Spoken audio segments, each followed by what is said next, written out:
अल्हम्दुलिल्लाह, मैं खैरियत से हूँ। आपके क्या हाल हैं? आप तो सुनाइए कुछ। खुदा का फजल है, मैं हर तरह आफियत से हूँ।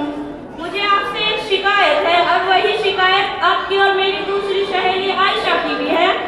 मेरी प्यारी बहन, वो शिकायत क्या है, जरा बताओ तो सही। वो शिकायत ये है कि गुज़िश्ता हफ्ते सफिया आपी के यहाँ जो तकरीर होती है उसमें आप भी थी।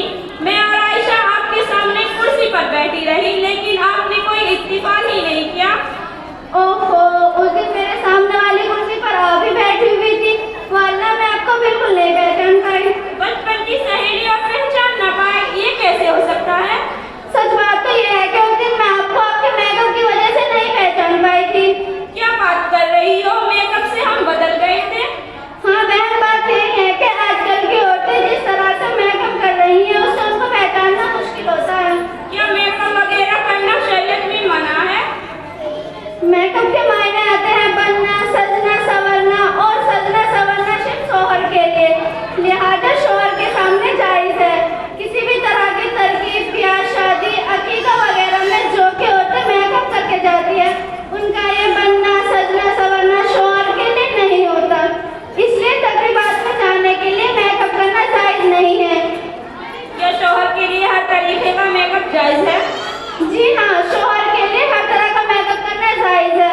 इतना जरूर है कि मेकअप में ऐसी चीज का इस्तेमाल ना हो जो वुजू पर असर ना करे, जैसे नाखून पालिश या लिपस्टिक या इसी तरह की कोई और चीज जो पानी को खाता जाने में रुकावट बने।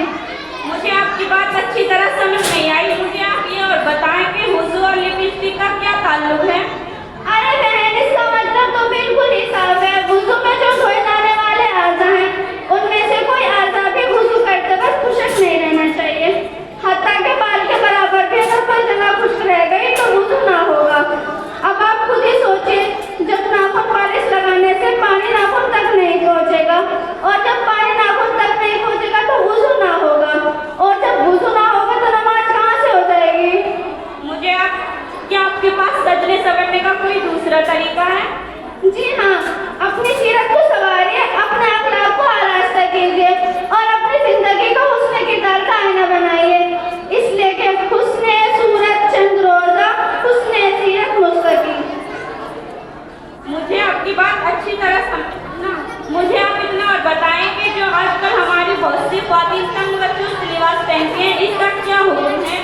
तंग व चुस्त लिबास पहनना बिल्कुल हराम है, इसलिए कि उस लिबास में जिस्म के आधा साफ जाहिर होते हैं और एक बरहनापन के एहसास में है। ऐसी औरतों के बारे में अल्लाह के रसूल सल्लल्लाहु अलैहि वसल्लम ने फरमाया कि जो औरतें ऐसा लिबास पहनेगी वो क़यामत के दिन बरहना उठाई जाएगी, यानी उन औरतों को सख्त अज़ाब दिया जाएगा। मैं आपकी बात अच्छी तरह समझ में आ गई।